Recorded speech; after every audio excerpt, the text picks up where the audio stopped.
Muy buenos días ante todo. ¿Qué es lo que tenemos el día de hoy, muchachos? ¿Qué es lo que nos depara el día de hoy, miércoles? ¿No? Miércoles. Vamos a ver el virreinato peruano. Primero a recordar la parte de la creación, que ya lo hemos visto en el aspecto político. Ya lo hemos visto en el aspecto político. Y luego vamos a ver la economía. La economía está desarrollada de una manera diferente en lo que es el libro. Lo que hemos hecho acá es centralizarlo todo. Tú no te preocupes, este material vale por estas 2 semanas, ¿ok? En cuanto a lo que es el aspecto económico. Así que de cualquiera de esos aspectos te puedo tomar. ¿Me entiendes? De cualquiera de esos aspectos. El libro sí lo vamos a trabajar semana a semana, pero la cuestión económica está resumida aquí. ¿Ya? Recuerda, cualquier pregunta, simplemente hazla.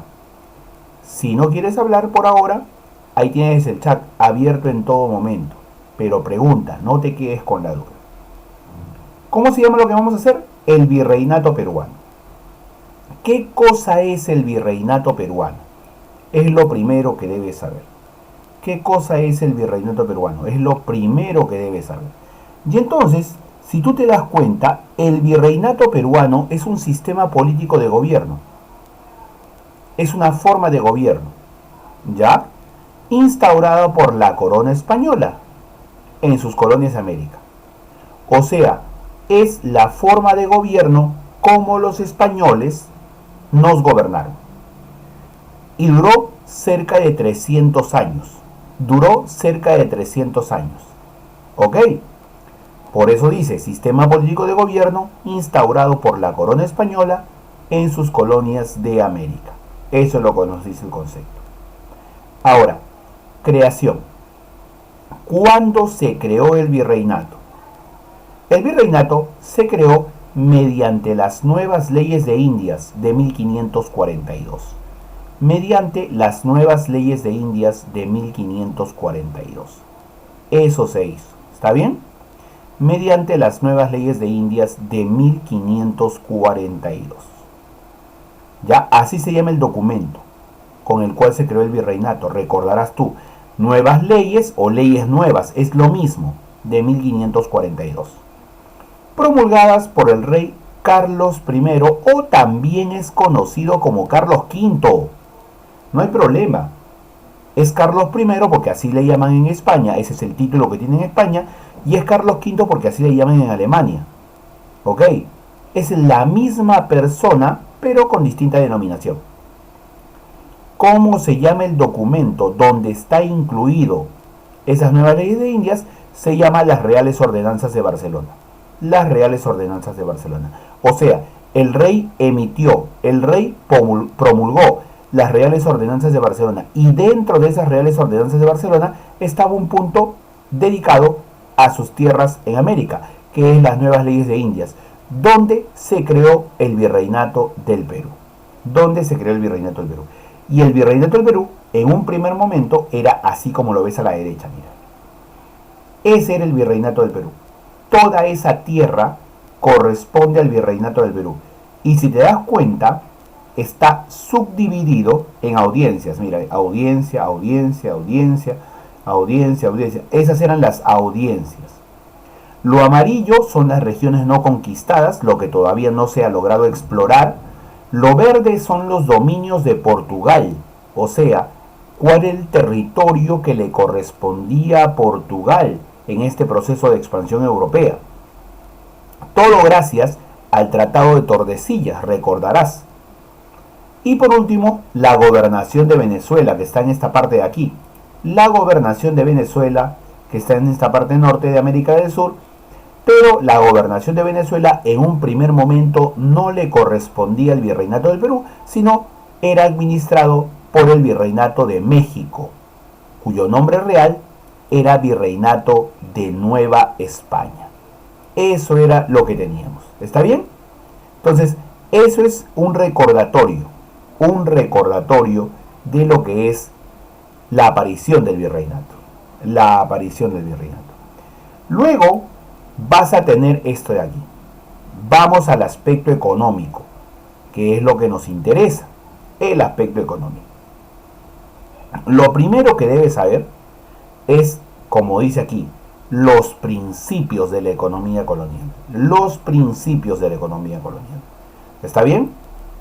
Esos principios de la economía colonial, esos principios de la economía colonial son los siguientes. Mira por si acaso, son los siguientes.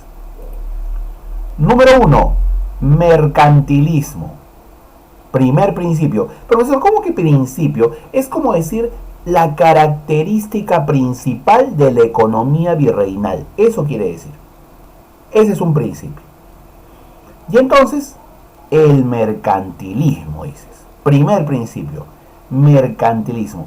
¿Y por qué mercantilismo, profe? Mercantilismo porque las riquezas de un reino dependen de la acumulación de metales preciosos. O sea, ¿para qué vino España? ¿Cuál es una prioridad número 1?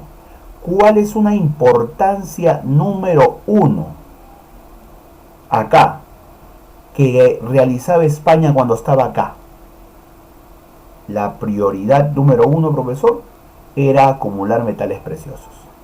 Punto. ¿Y cómo se llama ese principio en una sola palabra? Mercantilismo. Mercantilismo es la acumulación de metales preciosos. Eso es. Ahora, ese mercantilismo a nivel de un país europeo se le conoce como bullonismo. Bullonismo. Escúchame bien, ¿eh? Bullonismo. Si yo coloco bullonismo en la evaluación o mercantilismo en la evaluación, la respuesta es la misma. Es cuando España tiene una prioridad, profe. Tiene una importancia número 1. ¿Cuál? Acumular metales preciosos. Punto. Eso más así. Acumular metales preciosos. Esa es su prioridad número 1. Primer principio. ¿Cuántos principios son, profe? 4. 4 principios. Mercantilismo, acumulación de metales preciosos. Ya, ahorita voy a preguntar, ¿eh? Atento. Monopolismo. ¿Qué quiere decir monopolismo, profesor? O monopolio, si quieres, ¿no? Monopolio.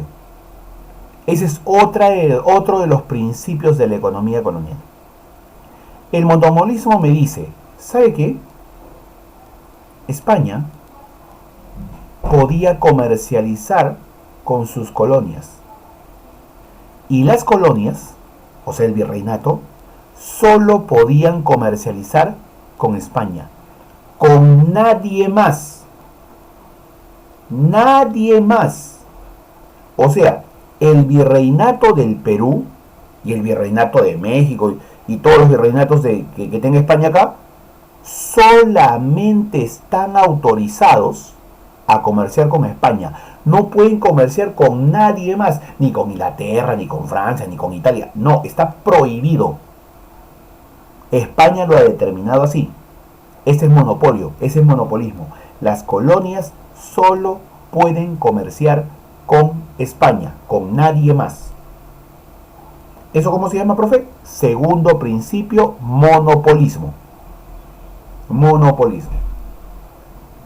Las colonias, el virreinato, las tierras que domina España en América, solamente pueden comerciar con España, con nadie más. ¿Ok? Con nadie más.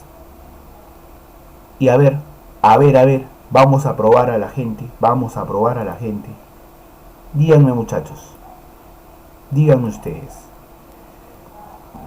si una persona del virreinato del Perú al final no le hace caso a España y comercia con Inglaterra, con Italia, con Francia, con cualquier otro país, ¿cómo se llamaría esa actividad? ¿Cómo se llamaría esa actividad? ¿A alguien se le ocurre? ¿Cómo se llamaría esa actividad si es que comercia con otro y no hace caso al monopolismo? ¿Cómo se llamaría? ¿Alguna idea? ¿Algo? ¿Nada? No la vas a encontrar, ¿eh? Solamente es pensando nada más. ¿Cómo se llama? Si esa persona del virreinato del Perú comercia con alguien que no está autorizado. ¿Cuál es? A ver, ¿quién me dice? ¿Cómo se llama esa actividad? Te ayudo, te ayudo. Comenzaría, comenzaría con C y terminaría en O. Comenzaría Sigo, con C y terminaría en O. ¿Me dijiste? sigo. Mm -mm. Es es mercadería que vendría de manera ilegal. ¿Cómo llega la mercadería de manera ilegal y sin pagar impuestos? Narcotráfico, No, no es narcotráfico. Es con C y termina en O. comercio, No. Ahí está, muy bien, Justin, correcto. Ya lo puse en el chat. Y esa palabra que estamos nosotros, contrabando. ¿Ok? Entonces, si tú rompes el monopolio, ¿con qué rompes el monopolio? Con el contrabando. Con el contrabando. Así. ¿Y había contrabando, profe? Claro que había contrabando, pues. Había mercadería ilegal que venía de Inglaterra, de Francia. Eso es cierto. Eso es muy cierto. Ya está el segundo principio, ¿eh? Acuérdate, ya está el segundo principio. Vamos al tercer principio. A ver, ¿qué me dice el tercer principio? Intervencionismo. Eso me dice. Intervencionismo. ¿Ya? Intervencionismo. Eso es. Date cuenta.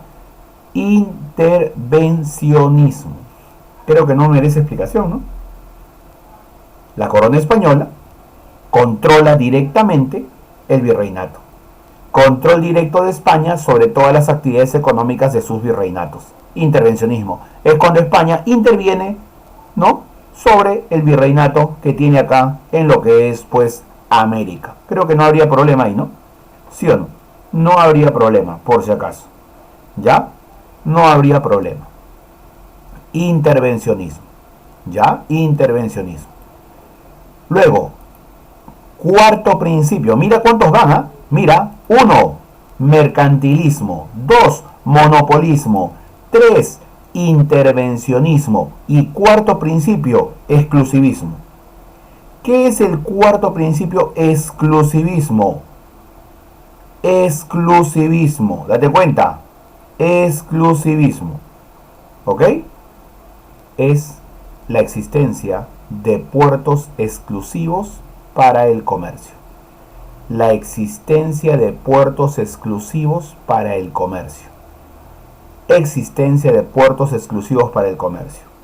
O sea, puertos autorizados. Tú no puedes comerciar por donde se te ocurra.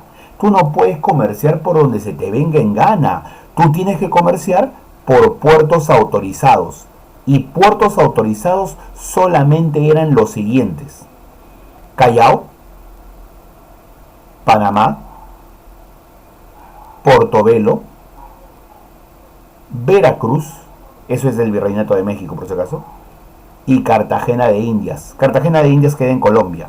A Cartagena de Indias, por ejemplo, ¿sabes por qué lo utilizaban? Porque por ahí venían los esclavos. Por ahí venían los esclavos. ¿Entiendes? Y entonces, como por ahí venían los esclavos, primero hacían su cuarentena en Cartagena de Indias y luego recién ingresaban a cualquier puerto para venir al Perú o para venir a México. ¿No? Ok. Eso es lo que ocurría. ¿Ya? Por ejemplo, regresemos al mapita que está acá. Acá están los puertos, mírame. Sevilla, Cádiz. Ok, guíate solamente del color rojo, nada más. La ruta verde, no. La ruta verde todavía. Eso va a ser con el paso del tiempo, con el paso de los años. ¿no? Pero lo autorizado mediante el exclusivismo era lo de color rojo. Cartagena de Indias, Portobelo, Panamá, Veracruz y el Callao. Solamente lo de color rojo. Nada más. Era lo único autorizado. No podías utilizar otro puerto. Si tú utilizabas otro puerto, eso también era considerado contrabando, mercadería ilegal. Los únicos puertos autorizados eran estos, nada más. No Valparaíso, no Concepción, no Buenos Aires, nada de ello. Solamente los que están de color rojo, por si acaso. Y acá incluso dice Panamá, que te da la idea de que está hacia el Atlántico y Portobelo hacia el Pacífico. No, es al revés. Portobelo era la feria que se realizaba en el Atlántico y Panamá está en el punto del Pacífico, por si acaso. Está a orillas del Océano Pacífico. Eso es, acá habría una pequeña, nada más, una equivocación en cuanto al orden. Pero ahí todo lo demás correcto. Entonces ya tengo mis 4 principios, por favor. Ya tengo mis 4 principios. ¿Ok? A ver. Debo saber también quiénes un poco que malograban el desarrollo comercial del virreinato. Piratas y corsarios, muchachos. Piratas y corsarios. Esos piratas, esos corsarios, ellos eran los ladrones de aquel tiempo. Profe, ¿son lo mismo? No. El pirata te roba. El pirata te roba, ¿ok? Y lo que roba es para él. El pirata te roba y lo que roba es para él. El corsario roba para otro. Para otro. ¿Ok? El corsario roba para otro. O sea, el corsario es contratado. Contratado por un país para poder robarle a otro país como es España. ¿Me entiendes? Repito, el pirata trabaja solo. El pirata roba para él. El pirata es un ladrón de mar. Un corsario es aquel que es contratado para poder robarle a España. Lo contratan. ¿Y quién lo contrata? Otro reino, otro país. ¿No? Eso es. Son ladrones a sueldo, se puede decir. Ladrones a sueldo. Esos son los corsarios. Y entonces por eso los ladrones de mar eran piratas y corsarios. ¿Y dónde atacaban más? Donde había más barcos. ¿Y dónde había más barcos? En el Caribe. Por eso, piratas del Caribe. Por eso, piratas del Caribe. ¿Me entiendes? O sea, no es porque se le ocurre nada más piratas del Caribe. ¿Por qué? Porque la mayoría de embarcaciones donde eran robadas eran en el Caribe. Ah, y por si acaso, si no te dejabas robar, no te preocupes. Te hundo tu embarcación. Te hundo tu embarcación. Si no te dejabas robar. ¿Ok? Te hundo tu embarcación. Por eso, posteriormente se han encontrado muchos tesoros en la zona del Caribe. Muchos tesoros en la zona del Caribe. ¿Qué más, profesor? Ahora vamos con las actividades económicas. Si el profe me pregunta sobre actividades económicas de la época virreinal, ¿ok? Debo decir que la principal actividad económica es la minería. De hecho, la minería. Cuando estábamos en el Tahuantinsuyo era la agricultura, pero ahora que están los españoles, la minería es la principal actividad económica. La minería.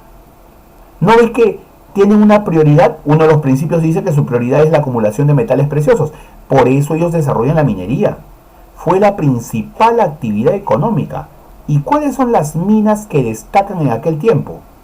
Son las minas, por ejemplo, de mina de Potosí, que te daba plata, y la mina de Huancavelica, que te daba mercurio o azogue. Son las dos minas más importantes de aquel momento.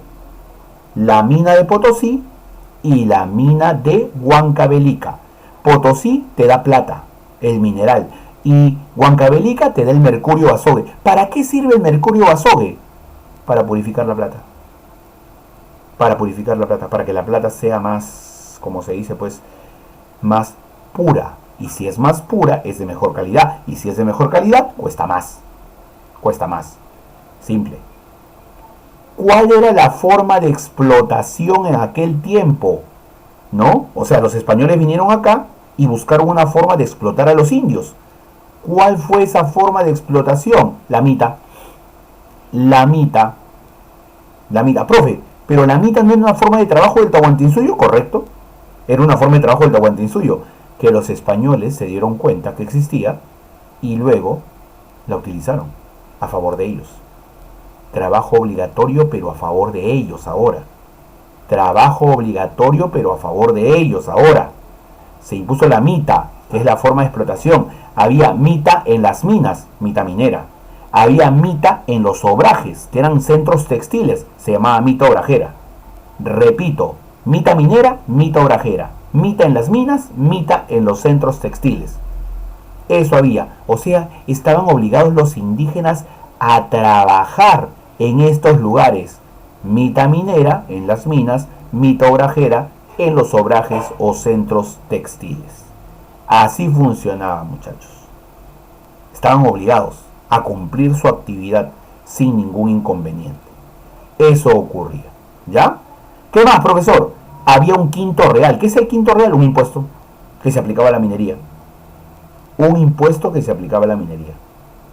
¿Qué eran los obrajes, dijo profe? Centros textiles de la época virreinal, donde los indígenas trabajaban produciendo textiles y tenían que hacerlo de manera obligatoria. Obligatoria. ¿Ok? Territorios perdieron su autonomía, pues comenzaron... ¿Qué más aparte del video? Otra cosa más que debemos saber son esto de acá. ¿Qué es esto de acá? Son instituciones de carácter económico. La Casa de la Moneda es donde se acuñaba la moneda, o sea, donde se hacía la moneda. Casa de la Moneda, donde se hacía la moneda. Por ejemplo, es como comparar, por ejemplo, quién hace las monedas actualmente. Las monedas actualmente lo hace, por ejemplo, y tú lo ves en cualquier billete o en cualquier moneda, dice ahí Banco Central de Reserva del Perú, dice ahí, ¿sí o no? Ya, el Banco Central de Reserva del Perú, ya, ¿cómo sería llamado en el virreinato? Casa de la Moneda. Así sería llamado, Casa de la Moneda. ¿Ok? ¿Y cómo se llamaba la moneda en la época virreinal? Mira por acá, abajo. La pelucona. La pelucona. Y de ahí viene la palabra, ¿qué cosa? Que hasta ahora utiliza la gente. Una luca. ¿De dónde viene una luca? De la peluca. Pelucona. Pelucona, peluca, luca. Así viene, por si acaso. Al lado derecho tenemos la mina de Potosí. Abajo es la forma como se le conocía en aquellos tiempos. Y arriba una fotografía del tiempo actual. Una fotografía del tiempo actual. La mina de Potosí ha sido la mina más importante de todo el mundo. El yacimiento de plata más importante de todo el mundo, por si acaso. Las monedas estaban hechas, ya que preguntan, las monedas estaban hechas de plata, de cobre, dependiendo, ¿no? Las monedas en aquel tiempo estaban hechas de plata o de cobre. ¿Ok? Esas eran las monedas que habían, de plata o de cobre. ¿Ya? ¿Qué más vamos a tener? ¿Cuáles son las instituciones de carácter económico? Las instituciones de carácter económico. ¿Ok? Solamente de carácter económico. Ya nosotros conocemos las de carácter político, ¿eh? No me las confundan.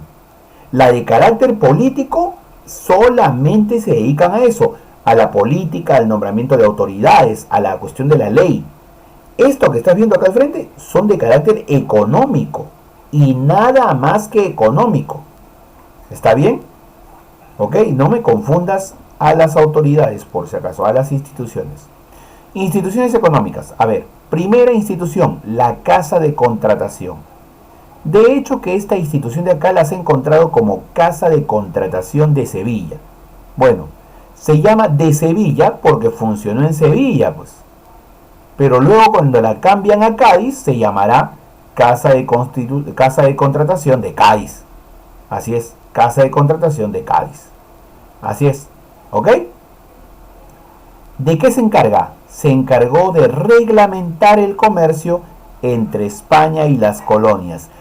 Todo lo que tenga que ver con organizar económicamente a España y las colonias lo hizo la Casa de Contratación. Pero además,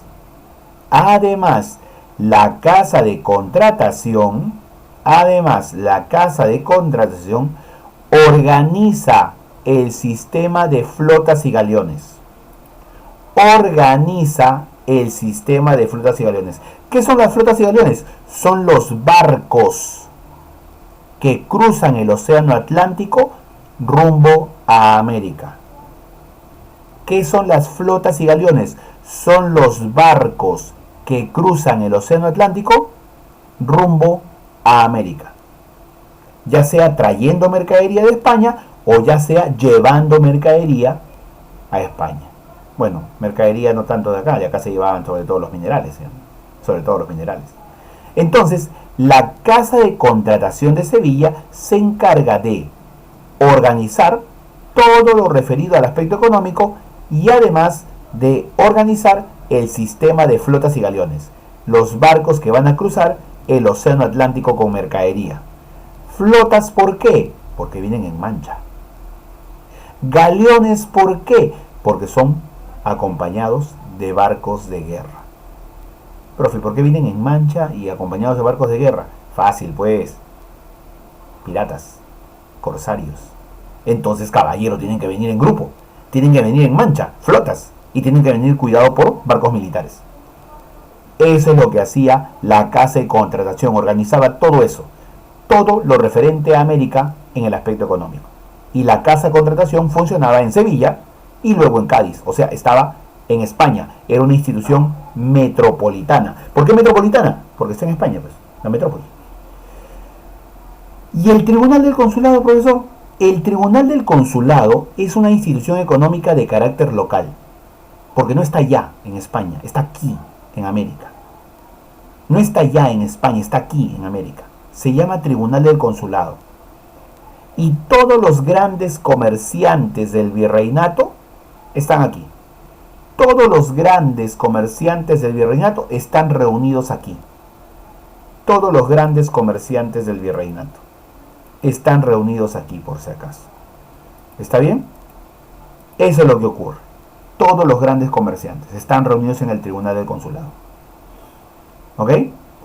Resolvía problemas legales de índole comercial. O sea, era un tribunal de justicia, pero solo de carácter comercial. Nada más. Carácter comercial. Nada más. ¿Qué más? Organiza la Armada del Sur. La Armada del Sur. ¿Cómo es eso, profesor? El Océano Pacífico no se llamaba Océano Pacífico. El Océano Pacífico se llamaba Armada del Sur. ¿Ok? Armada del Sur. Y entonces ocurría que los barcos que iban por el Océano Pacífico se llamaban pues la Armada del Sur. ¿Ok? Y si iban por el Pacífico, ¿a dónde iban? Solamente en la siguiente ruta, que era la oficial, la única y que estaba autorizada. Callao, Panamá, Panamá, Callao. Nada más. Callao, Panamá, Panamá, Callao. Ida y vuelta. Son las únicas que están autorizadas. Callao, Panamá, Panamá, Callao. Organizado por el Tribunal del Consulado, que es la institución que agrupa a los más grandes comerciantes del Virreinato del Perú. ¿Dónde? En el puerto del Callao, el principal puerto de todo el Virreinato. De todo el Virreinato. Profe, y aparte de la Casa de Contratación y el Tribunal del Consulado, que son las instituciones más importantes, ¿qué otras más había? La Real Hacienda, además, la Real Hacienda, mira por acá. ¿Con qué sería comparable la Real Hacienda? Con el Ministerio de Hacienda. Profe, pero no tenemos Ministerio de Hacienda. Ministerio de Economía. La Real Hacienda luego se llamó Ministerio de Hacienda y luego de llamarse Ministerio de Hacienda se llamó Ministerio de Economía, que sí lo tenemos hasta la actualidad. La Casa de la Moneda, para hacer moneda, ya dijimos qué cosa es. Es la institución llamada Banco Central de Reserva del Perú. Las cajas reales, de eso no hemos hablado. Las cajas reales es donde se guarda el dinero que se recauda. Donde se guarda el dinero que se recauda. Donde se guarda el dinero que se recauda. Es como decir, por ejemplo, el Banco de la Nación. El Banco de la Nación es el Banco del Estado. Y ahí se guarda el dinero del Estado. Ahí está, cajas reales. O sea, tienen su institución que se parece en la actualidad. Tienen su institución que se parece. Pero estas dos, Casa de Contratación de Sevilla, o Casa de Contratación simplemente, y Tribunal del Consulado, son las dos instituciones más relevantes e importantes de la época colonial, de la economía colonial. Las otras son complementarias. ¿Ok? Eso es lo que hemos visto. Y después ya veremos punto por punto esto de aquí. Punto por punto. Son los impuestos coloniales. Son los impuestos coloniales. ¿Ok? Son los impuestos coloniales. El tributo indígena, por el simplemente hecho de ¿qué? De ser indígena. El almojarifazgo, que era el impuesto a ¿cómo se dice? La importación y exportación. O sea, cuando tú traías productos del extranjero o vendías al extranjero, almojarifazgo. Alcabala, impuesto a la compra y venta. A la compra y venta. O sea, tú tenías ¿qué cosa? Tú tenías que comprar y vender y pagabas alcabala. Es como que pagues actualmente el IGB. Quinto real, aplicado a la minería. Aplicado a la minería. Si tú tenías dedicación a la minería, el 20% de todo lo que tú tengas de minería tienes que entregarlo a la corona española. Así era. El cabezón era un impuesto, por si acaso. Era un impuesto el cabezón, por si acaso. Era el impuesto al cabezón o por cabeza. Eso era para las tierras rurales no productivas. La media nata es si es que tienes un cargo público. La avería, si es que tú mandas mercadería a Europa, tienes que mandarlo con un seguro, ¿sí o no? Y esa es la avería. Y diezmos y primicias son los impuestos a favor de la iglesia. Pero no te preocupes, estos de acá, estos impuestos lo vamos a hacer. No va a venir en la evaluación. La evaluación viene hasta aquí. Hasta aquí. Hasta las instituciones económicas hacia atrás. Todo lo que se ha explicado a ese nivel. Nada más. Los impuestos lo vamos a dejar todavía para después. ¿Está bien?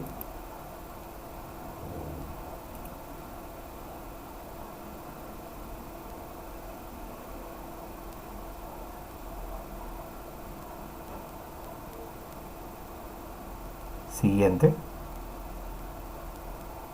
Principio que prioriza la acumulación de metales preciosos.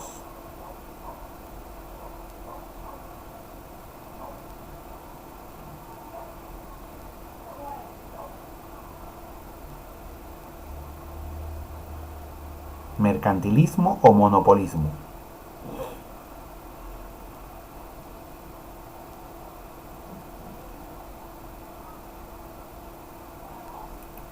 Ok, sí. A ver. Respuesta.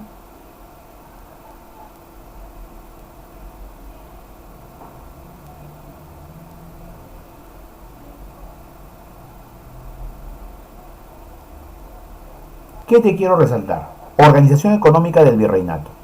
Esta es una imagen clásica de Potosí. Una imagen clásica de Potosí. ¿No? La principal mina de plata. Ahora, aquí te dice la introducción y las generalidades. ¿Ya? La introducción y las generalidades. Por ejemplo, la economía capitalista europea desplazó la producción agraria del Tahuantinsuyo por una sobresaliente minería. ¿Qué quiere decir eso? Eso es lo principal. Porque acá en el Tahuantinsuyo había, ¿qué cosa? Había agricultura. Pero, los españoles nos trajeron la llamada minería. Lo segundo que debes saber es que la minería fue la principal actividad económica. Y todas las demás actividades fueron complementarias. Complementarias, no fueron principales. ¿Ok? Lo tercero, estuvo en una economía dependiente que se apoyaba en la explotación minera. Claro, todo dependía de la cantidad de mineral que se sacara. Lo siguiente, utilizaron el trabajo servil del indígena y el trabajo de los esclavos negros. El indígena trabajó en las minas, la verdad. El negro no llegó a las minas. O mejor dicho, si llegó, no se acostumbró. ¿Ok? Y no pudo desarrollarse en la explotación minera. Básicamente los indígenas. Si había campesinos en la costa que estaban en las haciendas, eran llevados a las minas. Ahí era su principal actividad. No los negros, porque no se acostumbraron a la altura. Más bien los negros esclavos se quedaron para reemplazar a los indígenas que se iban de las haciendas. Así era. ¿Ok? ¿Cuáles son los principios económicos? Si tú te das cuenta, acá te dice 3. Pero, ¿están qué cosa? Están como que unidos. Acá está, mercantilismo, monopolismo, exclusivismo, que está relacionado al monopolismo, por eso nosotros lo hemos dividido en 4, y el intervencionismo. La explicación es la misma, o sea, no te van a preguntar cuántos principios hay, o 3 o 4, te van a preguntar qué significa tal o cual principio. Eso es lo que se te va a preguntar. ¿Qué significa tal o cual principio? Eso es lo que se te va a preguntar. ¿Está bien? Luego, en el llamado trabajo y fuerza laboral, la forma como se explotó al indígena fue mediante la mita. Pero esa no fue la primera forma de explotación. La primera forma de explotación es, por si acaso, la encomienda. Ahí está. Supuestamente la encomienda hacía que los indígenas trabajen para ti como sirvientes, pero no porque tú lo querías, sino porque de esa manera tú los podías culturizar, tú los podías evangelizar. Esa era la forma, por si acaso. ¿Ya? Esa era la forma, por si acaso. ¿Ya? Eso es, por si acaso. Listo. Luego, a pesar que el indígena trabajaba, ¿ya? A pesar que el indígena trabajaba, ¿ya? Por si acaso, el indígena igual tenía que pagar, pues, impuesto. ¿Ya? Tenía que pagar impuesto. De todas maneras, tenía que pagar impuesto. ¿Ok? ¿Qué más? ¿Qué más? ¿Qué más? ¿Qué más? Otra cosa, aparte de la encomienda, fue la mita. O sea, la mita minera y la mita obrajera fueron las formas de explotación más relevantes. Más relevantes, más conocidas de todas. ¿Ya? La mita minera y la mita obrajera. No te olvides que los obrajes son centros textiles. Así es. ¿Cómo se explotaba a todos los que llegaban al virreinato? Si eras un esclavo, ahí dice claramente, en plantaciones, en lavaderos de oro, servicio doméstico, ahí eran explotados. Y a los indígenas, en ellos, en todo lugar, en las minas, en las haciendas, etcétera, etcétera. Eso es, en cualquiera de ellas, por si acaso. ¿Ya? En cualquiera de ellas, por si acaso. Luego, ¿cuál fue el principal mecanismo de explotación? Acá está, la mita. Todos los que, no te preocupes, Valeria. Todos los que eran indígenas están, ¿qué cosa? Obligados a trabajar. ¿Dónde estaban los indígenas? Acá, mira, ve. Reducciones. Tú recuerdas que eran las reducciones. Ya lo hemos hecho. Las reducciones eran los pueblos de indios. Los pueblos de indios. Yanaconas son gente de la servidumbre. Y la edad promedio para trabajar en la mita, 18 a 50 años. De las formas de mita, ¿cuántas son importantes? La mita obrajera en centros textiles y la mita minera en los centros mineros. Esas son las mitas importantes.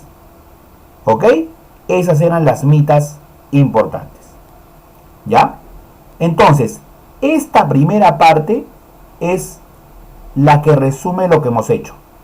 Además de las dos instituciones, que es como la Casa de Contratación de Sevilla, o Casa de Contratación, y el Tribunal del Consulado. ¿Está bien? Luego ya nosotros vamos a partir de aquí, de este punto de la tenencia de tierra, hacia adelante, ¿no? Y vamos a ver todas estas actividades, incluyendo esta parte del practiquemos, que lo van a hacer conmigo, y la parte de la Organización Económica Virreinal, parte 2. ¿Ok? Práctica calificada, semana 33, Virreinato Peruano 3, Economía. Y está la fecha del día de hoy. Entra de una vez, por favor. Voy a verificar.